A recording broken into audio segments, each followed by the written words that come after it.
Bienvenidos al baúl de la mitología. Hablemos de la mitología maya. El pasado mitológico de los mayas y los relatos que se contaban entre ellos fueron recogidos por el fray Francisco Jiménez y gracias a eso nos han llegado hasta nuestros días. El Popol Vuh está dividido en 4 partes o en 4 narraciones y en este video les voy a contar la primera de ellas de una manera muy resumida. Si ustedes quieren saber más, pues compren el libro. Al principio de todo solo estaba el formador y creador. Este quiso hacer cosas, entonces puso a sus cualidades a trabajar. Con el pensamiento creó cosas, el cielo, el mar, el aire, pero todavía no existía nada, estaba todo en silencio y en calma total, rodeado de un mar gigante. No había hombres, ni animales, ni pájaros, ni Netflix, ¡qué aburrido! Luego aparecieron unos dioses que se comunicaban con el pensamiento y crearon cosas. Se formaron los árboles, las plantas y todo eso en medio de tinieblas. Se consultaron entre sí y removieron el mar y así se creó el Uleu, o bien la tierra. Así quedará todo limpio y se podrá sembrar en la tierra y las criaturas que ahí vivan podrán vivir sin obstáculos, dijeron. Luego formaron bien la tierra con sus montes y llanos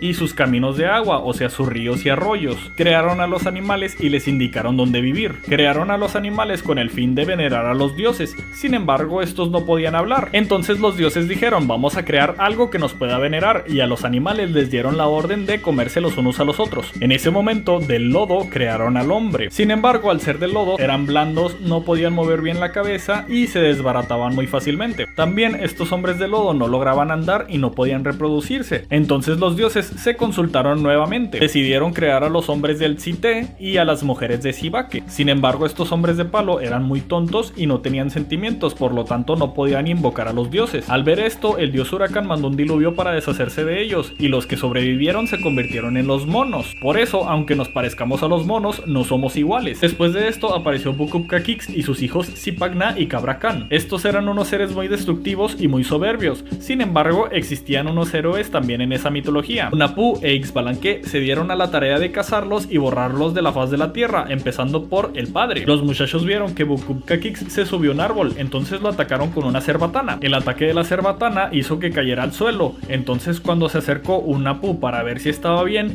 ¡pum!, le arrancó el brazo. Bukupkakix fue a refugiarse a su casa y le contó a su esposa lo que había pasado. Para recuperar su brazo le pidieron a unos viejitos que les ayudaran a entrar de incógnito a donde estaba Bukupkakix. Cuando lo vieron, resulta que tenía la quijada rota y las muelas destruidas. Se ofrecieron a curarlo, pero en vez de eso le quitaron los dientes y lo reemplazaron por maíz. También le dejaron inútiles los ojos y poco tiempo después Bukupkakix terminó muriendo, él y su esposa. Hunahpu recuperó su brazo, se lo puso como si nada y volvió a funcionar, y así se deshicieron del primer objetivo. El hijo mayor de Bukupkakix, Zipacná, estaba teniendo una que otra aventura. Zipacná vio unos 400 muchachos que estaban moviendo un árbol, sin embargo era tan pesado que no lo podían mover bien entre ellos. Les ofreció su ayuda y cargó al árbol como si nada. Los muchachos empezaron a temer por su vida porque pensaron que era una gran amenaza tenerlo cerca. Los 400 planearon deshacerse de Zipacná haciéndole cavar un pozo y luego aventándole un árbol gigante. Zipacná lo sabía todo y cuando estaba acabando el pozo también cavó una caverna para poderse refugiar. Después de aventarle el árbol pensaron que había muerto, entonces celebraron poniéndose borrachos. Zipacná, saliendo de la cueva, terminó matando a los 400. Hunahpu e Ixbalanque sabían que a Zipacná le gustaba comer cangrejos. Crearon un gran cangrejo falso, lo pusieron dentro de una caverna y le dijeron a Zipacná dónde encontrarlo. Cuando Zipacná se metió a buscar el cangrejo, todo se desmoronó y así fue como murió su segundo objetivo. El último de los hijos de Bukupkakix era Cabracán, al cual le gustaba crear terremotos. Hunahpu e Ixbalanque le dijeron dónde había un cerro muy bonito para destruir. Mientras iban todos juntos para allá, se detuvieron a descansar, encendieron una fogata y cocinaron unos pájaros. Cabracán estaba tan deseoso de comerse al pajarito que no se había dado cuenta que lo habían envenenado. Cuando reanudaron la caminata y llegaron al gran cerro, Cabracán estaba tan débil que no pudo destruir nada. En este momento los muchachos lo ataron de las manos, lo arrojaron al suelo y lo enterraron vivo. Y de esta manera termina la primera narración del Popol Vuh.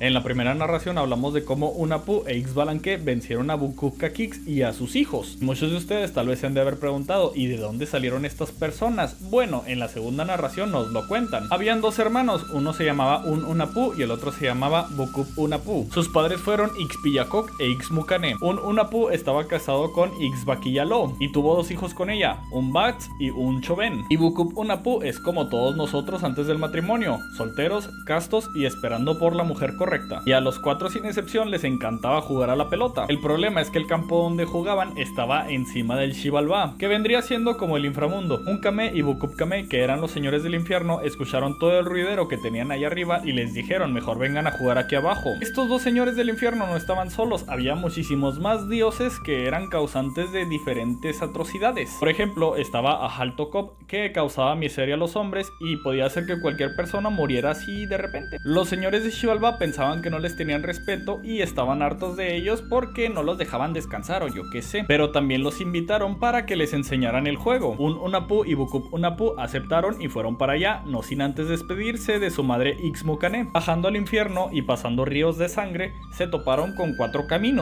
uno rojo, uno negro, uno blanco y uno amarillo, y ellos decidieron ir por el negro. Los señores del infierno prepararon un muñeco para que lo recibiera, y ellos, pensando que era uno de los dioses, lo saludaron como tal, a lo que los señores del infierno se empezaron a reír. Les dijeron: vengan, siéntense en el trono, sin saber que estaba muy caliente y se les quemaron las asentaderas, y a los señores de Xibalbá casi se les revienta el estómago de tanto reírse de esto. Luego les dijeron que se adentraran en la casa de la oscuridad y les dieron un cigarro a cada quien y unas varitas para iluminar. Les dijeron: tienen que consumir todo lo que les dimos, pero lo tienen que entregar mañana intacto. Cuando llegaron los señores del infierno y les preguntaron dónde está lo que les dimos, ellos respondieron: pues se terminó. Así como se terminaron sus días de existencia, les respondieron, y los despedazaron. La cabeza de un-Unapu la cortaron y la pusieron sobre un árbol de jícara seco. El milagro fue que cuando la pusieron comenzó a fructificar. Los señores de Xibalbá se dijeron entre ellos: no tomen de este fruto ni se pongan debajo de él, y la cabeza de un-Unapu se mezcló entre las otras jícaras y se perdió para siempre. Hasta que llegó la hija de uno de los señores del infierno, la princesa Ixkik. Su papá le había contado lo que pasó con un-Unapu y por curiosidad fue a ver el árbol. En eso salió la cabeza de un-Unapu y le dijo: ¿deseas el fruto de este árbol? Ella le respondió que sí. Entonces le dijo: acércate, y le escupió en la mano. Un-Unapu le dijo que ya no iba a hablar más, pero que esa saliva representaba a sus hijos. Pasaron 6 meses y todos se dieron cuenta de que ella se embarazó. La llevaron con los jueces del infierno y todos pensaron que ella era una fornicadora y una pecadora. Ella les dijo: no tengo hijo, no he conocido a ningún varón, es imposible. Los 4 tecolotes que funcionaban como mensajeros del infierno dijeron: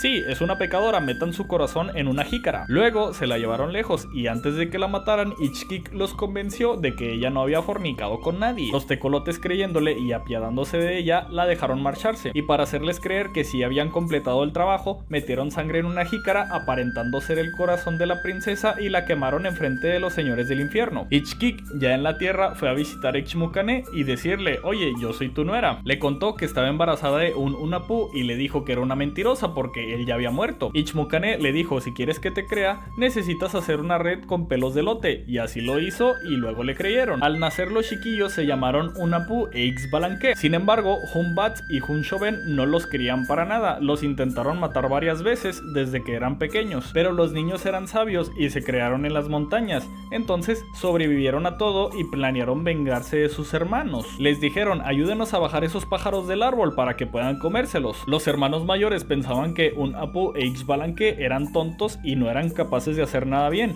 pero no se esperaban lo que venía. Ya trepados en el árbol no vieron cómo bajar, entonces Un-Apu e Ixbalanque les dijeron: oigan, modifiquen sus ropas para que puedan bajar de una manera más cómoda. Y mocos que por arte de magia, Un-Batz y Un-Shoben se convirtieron en monos. Cuando llegaron a casa y le dijeron a Ixmucané lo que había pasado, ella les dijo: llámenlos. Y ellos le respondieron: bueno, pero no te vayas a reír de ellos. El problema es que cuando los llamaban, la abuela reía a carcajadas y los monos se iban. La cosa fue que cuando los llamaron por 4ª vez, ya no regresaron, y así ellos se quedaron solos con su abuela y su madre y cumplieron su venganza. Resulta que Un-Apu e Ixbalanque podían hacer milagros y magia. Arreglaron un campo para sembrar en cuestión de minutos, pero al siguiente día estaba como lo habían encontrado antes de arreglarlo. Luego se dieron cuenta que fueron los animales. Se querían vengar de los animales, pero no atrapaban a ninguno, excepto al ratón. Al ratón le quemaron la cola y lo intentaron ahogar, por eso el ratón no tiene pelos en la cola y los ojos los tiene como saltados. El ratón les dijo: no me maten, denme de comer y les contaré un secreto. Les dijo: yo sé dónde está la pelota de sus padres, Un-Unapu y Bukub-Unapu. Ixmucané, que sabía que debido al juego de pelota había perdido a sus hijos, la escondió para no perder a sus nietos, pero la rata sabía dónde estaba y mientras distrajeron a su abuela, ella la consiguió para ellos. Y pasó lo que tenía que pasar: los hermanos jugaban cerca del Xibalbá, los señores de Xibalbá se enojaron y los invitaron a que fueran a jugar ahí abajo. Los señores del infierno enviaron un mensajero que llegó a la casa de Ixmucané y al recibir la noticia se puso muy triste. Ixmucané le pidió a un piojo que había caído en su regazo que le mandara el mensaje a los gemelos. El piojo, que iba muy lento, se encontró con un sapo y el sapo le dijo: déjame que te trague y yo puedo ir más rápido. El sapo se topó con una serpiente y la serpiente, al saber a lo que iba el sapo, le dijo: déjame que te trague, yo puedo ir más rápido. Luego la serpiente se encontró con un gavilán que le dijo: yo puedo ir muchísimo más rápido que tú, déjame que te trague. Ya al final el gavilán llegó con los gemelos y este escupió a la serpiente escupió al sapo y el sapo escupió al piojo. Y de esta manera les llegó el mensaje. Ellos aceptaron y allá que fueron. Los señores de Xibalbá pensaron que iban a matar otros señoritos de una manera muy sencilla, pero estos eran más sabios que los anteriores. Unapu e Ixbalanque bajaron al infierno y gracias a sus cerbatanas pudieron pasar los ríos, y cuando se encontraron con los 4 caminos mandaron a un mosquito a que picara a los señores del infierno. Al ser picados por el mosquito gritaban ¡ay! Y el que estaba al lado les llamaba por su nombre y les decía: oye, fulanito de tal, que te ha picado. Los hermanos le escucharon todo y cuando se presentaron ante ellos los llamaron por su nombre, y en ese momento los señores de Xibalbá sintieron el verdadero terror. Primero evadieron al muñeco que habían puesto para burlarse de ellos, después no se sentaron en el trono caliente. Para este momento los señores de Xibalbá ya estaban cagados de miedo, pero siguieron con su plan. Los mandaron al cuarto oscuro con las varitas y los cigarros. Para que pensaran que ya estaban perdidos, los engañaron usando luciérnagas y plumas de guacamayo. Ya cuando llegaron los señores de Xibalbá a decirles: dennos lo que les dimos, se los dieron. ¿Quién los parió?, les preguntaron, y ellos respondieron: ni nosotros sabemos. Se pusieron después a jugar a la pelota y vencieron a los señores de Xibalbá. Luego los metieron a un cuarto lleno de navajas y les dijeron: en ese cuarto hay flores, tráiganoslas. Al entrar vieron las navajas y les dijeron: no nos corten, mejor corten la carne de los animales, y así no los atacaron. Mandaron a unos animales por las flores y como los guardias que custodiaban las flores estaban esperando a unos chiquillos, no se dieron cuenta que los animales ya se las habían llevado. Los señores del infierno, pensando que ya habían ganado, al pedirles las flores, los hermanos se las entregaron. Luego los mandaron a la casa del frío, pero ellos usaron magia y esto no les afectó. Luego los mandaron a la casa de los tigres y los hermanos les dieron huesos para que no se los comieran a ellos. Luego los mandaron a la casa del fuego y pues no les pasó nada. El problema llegó cuando los llevaron a la casa de los murciélagos. Ellos se escondieron en sus cerbatanas para que no los alcanzaran, pero Unapu asomó la cabeza para ver si ya había amanecido y Camazotz, un murciélago gigante, le arrancó la cabeza. Nada que Ixbalanque no pudiera resolver. Primero crearon una cabeza falsa con ayuda de otros dioses. Luego, mientras un conejo fingía ser la bola y distraía a los señores del infierno, recuperaron la cabeza de Unapu, se la pusieron y como si nada. Unapu e Ixbalanque mandaron a 2 adivinos para que le dieran consejo a los señores de Xibalbá. Les dijeron: díganles que la única manera de matarnos es el fuego y que nuestros restos sean aventados al río. Y así lo hicieron y los señores de Xibalbá pensaron que ya habían matado a Unapu e Ixbalanque. Sin embargo, los hermanos resucitaron. Al día siguiente aparecieron 2 pobres mendigos que hacían bailes extravagantes. Uno de los bailes consistía en quemar la casa de alguien y que esta reapareciera intacta. El otro baile era despedazarse y volverse a armar. Los señores de Xibalbá los mandaron traer y ellos fueron allá al infierno y empezaron a hacer su acto. Uncamé y Bucupcamé les dijeron: vengan y quemen mi casa, y luego lo hicieron y la volvieron a poner como estaba. Estos mismos se quedaron perplejos al ver cómo se despedazaban y revivían al instante. Les dijeron: hagan lo mismo con mi perro, y lo hicieron y el perro revivió. Ya emocionados, Uncamé y Bucupcamé dijeron: háganoslos a nosotros, y lo hicieron y ya no revivieron. Los señores del infierno, al darse cuenta que eran Unapu e Ixbalanque, salieron despavoridos. Sin embargo, huyeron a un lugar donde había hormigas y regresaron y le pidieron clemencia a Unapu e Ixbalanque. Los hermanos les tuvieron piedad y les dijeron: desde este momento Xibalbá va a ser solamente para la gente mala. Ustedes, dioses de pacotilla, ya no van a estar a cargo de las muertes instantáneas. Luego fueron a visitar el cuerpo de Bucup Unapu, les dieron las gracias y le dijeron: nosotros somos los vengadores de todo lo que han sufrido. Ya al final de todo, cuando regresaron a la tierra, fueron ascendidos al cielo como la luna y el sol. Y así termina la segunda narración del Popol Vuh. La tercera narración comienza con los dioses teniendo una junta. Es tiempo de que perfeccionemos a nuestros vasallos porque los hombres que había en la tierra ya se terminaron, dijeron. Pero no sabían de qué material podrían hacer al hombre perfecto, porque si se acuerdan, probaron con la madera y con el lodo y no funcionó. En eso llegaron unos animales con unas mazorcas de maíz blanco y amarillo. Entonces la diosa Ixmocane preparó el maíz y los demás dioses le dieron forma al humano y funcionó. Sus primeras creaciones fueron 4 hombres: Balamquitze, Balamacaf, Mujucutaj e Iquibalam. Los dioses los invitaron a que vieran el mundo y ellos lo podían ver todo. La vista para los mayas era un símbolo de sabiduría, entonces como estos hombres podían ver lo que estaba cerca y lejos en el cielo y en la tierra, eran demasiado sabios. Estos 4 hombres les agradecieron a los dioses diciéndoles: gracias a ustedes podemos ver lo que hay grande y pequeño en la tierra. Nada más que los dioses dijeron: ah caray, ¿cómo que pueden verlo todo? ¿Hemos creado simples criaturas o hemos creado dioses? Si son tan sabios como dicen, entonces no se van a reproducir, ni tampoco van a adorarnos. De esta manera externaron su preocupación. Entonces llegaron a la conclusión de que deberían quitarle sabiduría a estos hombres. Empañaron sus ojos con bajo y de esa manera su vista ya no llegó tan lejos, por lo tanto se volvieron más tontos. Después los dioses dijeron: los hombres necesitan compañía, y les crearon una mujer para cada quien. Los dioses hicieron que se les apareciera a cada uno de ellos su mujer en un sueño, y cuando despertaron ya la tenían a su lado. Ya unidas las parejas y sin cable o internet, se pusieron a procrear como si no hubiera un mañana. Al parecer a estos hombres se les dio el mandato de que esperaran el nacimiento del sol, pero ellos veían que no aparecía, entonces decidieron hacer algo. Los 4 hombres decidieron emprender un viaje a Tulansuiba, y los demás pueblos y personas que andaban por ahí escucharon esto y se les pegaron y todos fueron juntos. Tulansuiba, o bien las 7 cavernas o las 7 barrancas, fue un lugar donde los pueblos mayas se separaron. A lo que me refiero es que no pasaron un día o 2 días, pasaron muchísimo tiempo ahí, y ya cuando salieron de ese lugar, cada pueblo o tribu salió siendo muy diferente a la otra. Por eso se le conoce como la cuna de los pueblos mayas. En esta parte del relato aparecen los ídolos cabuiles o bien dioses. El más importante es Tojil, el cual estaba a cargo de Balam Quitze y de los otros 3 hombres. Como todavía no nacía el sol, era muy importante el fuego, y el único ídolo que podía hacer fuego era Tojil, y les compartió un poco. Sin embargo, comenzó a granizar y el fuego se apagó. Entonces le pidieron a Tojil que lo volviera a encender, y así lo hizo. Poco tiempo después volvió el granizo otra vez, lo apagó, le pidieron a Tojil que lo encendiera otra vez, y así lo hizo. En esos tiempos sin sol era muy importante el fuego, porque de no tenerlo morirían de frío. Por eso no les importaba tragarse el orgullo y pedirlo una y otra vez. Algo que recalcar es que para los mayas la oscuridad es mala porque simboliza la muerte, y ellos temían mucho la muerte. Cuando toda la gente regresó de Tulansuiba, a muchos de ellos se les cambió el lenguaje. Ya no hablaban la misma lengua como la Torre de Babel, pero maya. Pero bueno, se volvió a apagar el fuego, y estos pueblos le pidieron a Balam Quitze que le dijera a Tojil que lo volviera a encender. Aunque ya no hablaban el mismo lenguaje, se pudieron entender y ellos fueron a preguntarle a Tojil. Sin embargo, antes de eso llegó un mensajero de Xibalbá. El mensajero les dijo: ese ídolo que tienen es el sustituto del creador y formador. No le den fuego a los pueblos hasta que le pregunten a Tojil cuál es su voluntad. Él les dirá si lo deben de compartir o no. Y así fue, le preguntaron a Tojil y Tojil le respondió que sí, lo iba a compartir solamente a aquellos que compartan su costado. Compartir el costado significa darles su corazón, o sea, sacrificios humanos. Y Tojil añadió: si no quieren hacerlo, pues no les voy a compartir fuego,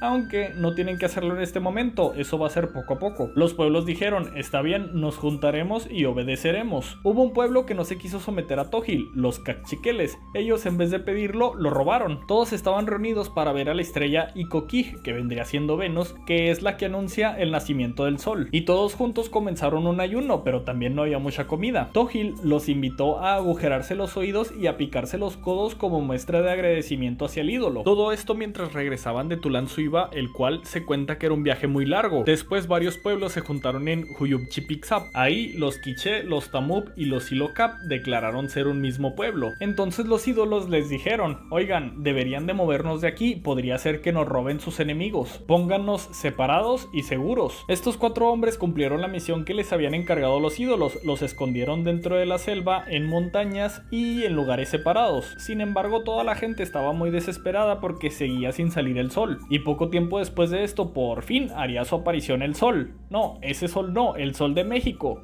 No, ese sol no, el otro sol. Ándale, ese sol. Antes de que apareciera el sol se dice que el mundo estaba muy húmedo y lleno de agua, y después de que apareció todo se secó. Nada más que aquí se cuenta que ese sol no era un sol verdadero, era un sol falso. Bueno, no es que fuera falso, sino que no es el mismo sol que tenemos ahorita, o eso es lo que viene escrito. Pero bueno, el punto es que ya estaba el sol. Cuando por fin apareció se cuenta que los ídolos quedaron convertidos en piedra, y también ciertos animales tuvieron el mismo destino. Cuando por fin pudieron ver el sol, la luna y las estrellas, mayas, los primeros 4 hombres estaban muy felices, y los demás pueblos mayas crecieron y crecieron tanto que se dividieron y se dividieron más, y la mayoría de ellos tenía lenguajes diferentes. Y así termina la tercera narración del Popol Vuh con el pueblo maya ya creado. Bienvenidos al baúl de la mitología. Hablemos de la cuarta y última narración del Popol Vuh. ¿Se acuerdan de Balam Quitze, Balam Akaf, Mujukutaj e Ikibalam? Bueno, pues ya nadie sabía dónde estaban. Resulta que fueron a hablar con los recién convertidos en piedra, Tógil y los demás ídolos que no importan mucho. Milagrosamente las piedras comenzaron a hablar y les dijeron que necesitaban ofrendas. Cuando estos 4 hombres llevaban las ofrendas a los dioses, estos se podían convertir en muchachos. Muchos pueblos fueron fundados y había mucha gente en la cercanía. Resulta que estos 4 muchachos comenzaron a secuestrar gente para sacrificarlos a su ídolo. Cuando mataban a alguien, arrojaban su sangre y su cabeza en el camino para que la gente pensara que se lo comieron los tigres. Por más que intentaban rastrear a los culpables, no daban con ellos. Sin embargo, en algún punto del relato se enteraron que los culpables eran los 4 muchachos y que todo lo hacían para satisfacer la sed de sangre de sus ídolos. Para ese momento ya habían secuestrado y matado a mucha gente, entonces todos los pueblos se reunieron para planear una estrategia contra estos muchachos y contra los ídolos. En esta junta se contó que